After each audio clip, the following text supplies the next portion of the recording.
Hello and welcome to Trending in the Afternoon, brought to you in association with Iconic Coffee. If you head over to shop.iconic.com and use the code TRENDING, you get 10% off. Breaking story, this is from the Daily Mail. It's so predictable. Putin vows to back Iran and condemns groundless, unprovoked aggression following US strikes on nuclear facilities.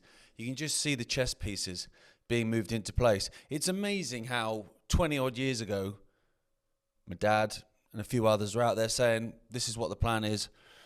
It will be Iran, Russia, China, soon to join in, against the West. And it just plays out. It's almost like it's not completely and utterly scripted. Putin vows to back Iran and condemns groundless, unprovoked aggression following US strikes on nuclear facilities. This is an absolutely unprovoked aggression against Iran. It's a bit of a repetitive article, isn't it? Putin told Iranian Foreign Minister, here we go, Abbas Araghchi, I hope I've said that right, I haven't butchered it, who travelled to Moscow seeking support in mediation. Putin called recent strikes unjustified and added that Russia was making efforts to provide assistance to the Iranian people. Putin did not single out the US attacks, talking instead broadly of strikes against Iran. Well, yeah, it was the US that struck Iran, wasn't it? I know Israel's been doing it, but Israel's been doing it with American weapons and American money, taxpayer money. Though the Kremlin had earlier said it condemned and regretted the US strikes. Now, this is a coalition. Like I said, China will eventually join in, but even if it's just the two of them for now, Russia and Iran,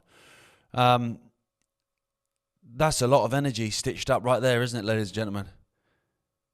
That's Europe starved of energy, which of course is the point of it all. And we're talking about this this morning. Like, you've got all these warmongers out there. Now, the mainstream media warmongers and the politician warhawks, whatever, they're all the same, and they were the same in every previous conflict.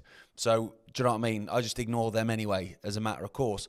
But when there's those that are kind of, badge themselves as alternative to the mainstream, that are all warhawking as well, what they don't tell you the fallout for Europe and the fallout for the United States. They'll focus on Iran. Oh yeah, we just need to just get rid of their nuclear facilities. Yeah, once that's all done, that's all right. We can go watch TV. It'll be fine. Don't worry about it. Just sit yourself down. Shush, shush. It'll be fine. And that, of course, isn't the case. They can shut the Strait of Hormuz, which they've basically done. I don't know if you've caught up with this on X. There's quite a lot of data now coming out where they're showing oil tankers literally just turning around and going back. Now, 20% of the world's oil goes through that corridor, and Iran has the ability to shut it off and stop that. Now, if they're on the side of Russia as a coalition, then Russia's got the ability to shut off oil and gas as well. And people will be going, well, we don't buy from them anyway, because obviously we've had sanctions on them because of the war in Ukraine. No, we do. They just send it to India and we buy it off the Indians. Pay even more because you've got to pay a middleman, because, that's Europe. It's clever, isn't it? Now, what I would say to people that are cheering this on, have a look at Agenda 2030 and all of that stuff that a lot of you guys in the alternative have been trying to talk about and expose. What are the end results of that? The destruction of Europe, just take the UK, because we're gold medalists at this, ladies and gentlemen, of destroying your energy infrastructure, blowing up power stations and all that kind of stuff, putting wind turbines and solar farms everywhere, destroying farmland, destroying farmers financially, and then, dimming the sun when you've spent billions on solar farms, because that makes total sense, because it's not meant to make sense, because it's about destroying. It's the whole point. That's why you have mass unfiltered immigration. Just whatever, man, just whatever. If I wanted to destroy the UK, I'd do exactly what the Tories and the Labour Party have done in the last 15, 20 years. Pretty much. Yeah, pretty much to a T. I'd do exactly what they've done. Now, we spoke about this a few times. Yes, I will concede that some of them, Lammy, Miliband, Starmer himself, to be fair, are morons. I get that, so that you can go, oh, it's just incompetence. Yeah, I can understand a little bit of that thinking, because they are a gaggle of ignoramuses. However, or is it ignorami? Don't know. Made myself look silly. So I get it, but obviously what they're doing, whilst they are idiots, is they're carrying out a script. They're carrying out instructions. And actually, when you realise that the plan is to destroy the country, they're actually doing great. They're doing a great job, and that's why they're there, because they're just stupid enough to not realise what they're doing. Because that's what I'd want. If I was the big chess player, I'd want my pawns that I was moving around, I'd want them to be idiots. Because I wouldn't want them going, hang on a minute, are you being serious? That's ridiculous. I'd want them just to be just stupid enough and just narcissistic enough to do as they're told. And just go, yeah, there you go. Yeah, you enjoy the little bit of limelight in your MP salary, son. But when you actually look at it, go, okay, so what does net zero, Agenda 2030, all these things all tying together, what do they want? Well, they want us to stop driving. I mean, they've been doing that for a long time. ULEZ and all this stuff. So they want to make it unaffordable to drive. Energy prices, fuel prices going up to the point where people can't afford it. Car insurance going up. They're now talking about pay per mile. People already can't really afford to drive. Okay, so we don't want them driving. So with net zero, we're steering people away from driving. Well, this will work quite well for that, won't it? Because oil prices, petrol pump prices are already going up, and they've not even shut it off properly yet. So they're going to keep going up even more. Well, that's more people that can be priced out of driving. Well, so that's a tick for trying to stop Iran having a nuclear weapon. Tick. Oh, it's also a tick for net zero and for Agenda 2030. It's weird, isn't it? We'll tick that. What else is there? Well, food, because it's not just energy, obviously, that comes through the Strait of Hormuz, but even if food and everything else and commodities, even if they weren't coming through there, say it was just fuel, say it's just energy that's coming through there. Well, as I spoke about this morning, all of these companies that produce food, these farmers, what are they, solar-powered tractors they're driving around in? No, they need fuel. And all these food companies and all these supermarkets, they all need fuel for all their trucks, those Tesco lorries going up and down the motorway, left, right and centre. Well, they can't afford any. And actually, it might not even be a case of they can't afford any. There might just not be any. In which case, all those trucks are grounded, aren't they? So how's food getting around? How's food getting to the supermarket and into your belly? It's not. So suddenly you've got food insecurity and more state dependence from the population. Well, you're going to get a compliant population then. If their lives depend on it, do as you're told. Wonder if we can get some bugs out. We'll get a special solar-powered lorry to deliver bugs to people's houses. And so again, you look at it and you look at what will come out of this conflict in terms of destruction of the West and destruction of Europe. And again, it's another tick in the box. Drive people off of the land. People can't afford to live, can't afford to survive. Get in your smart cities and all this kind of stuff. Because this war isn't going anywhere quickly. Now, they can sell it to us in the way Trump has, which is always just a couple of strikes, bing, bang, bosh.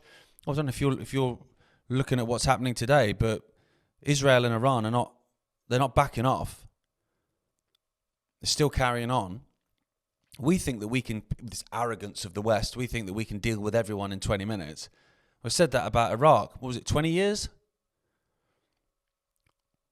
We can't afford to have a conflict with Iran for 20 months, let alone 20 years. Could you imagine if they can shut off power to Europe, just like that? I mean, they could always turn on Nord Stream. Oh no, you blew up Nord Stream, didn't you? Again, doing it to yourselves, because NATO blew that up.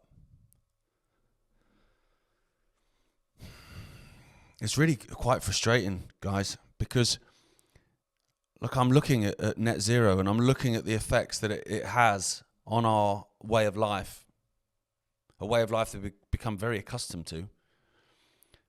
And then I'm looking at who we're picking a fight with, who's got natural resources coming out the backside. They're laughing, mate. And we're snookering ourselves. And we're doing it on purpose. Because you know that Starmer's going to do a Tony Blair and cuddle up next to America and get involved. And you know Europe is as well. The Germans are already talking about it. Same old rhetoric. Must stop them having a nuclear bomb. Tulsi Gabbard, 15 minutes ago, saying how they don't have the capabilities to have a nuclear bomb, and now suddenly she's changed her mind. Someone got a whisper in the ear, didn't they, Tulsi? You can see it all playing out, guys, and it's so frustrating. And so, you know, whilst I feel pretty powerless and a bit cheesed off, I'm thinking to myself, do you know what? We need to call it out.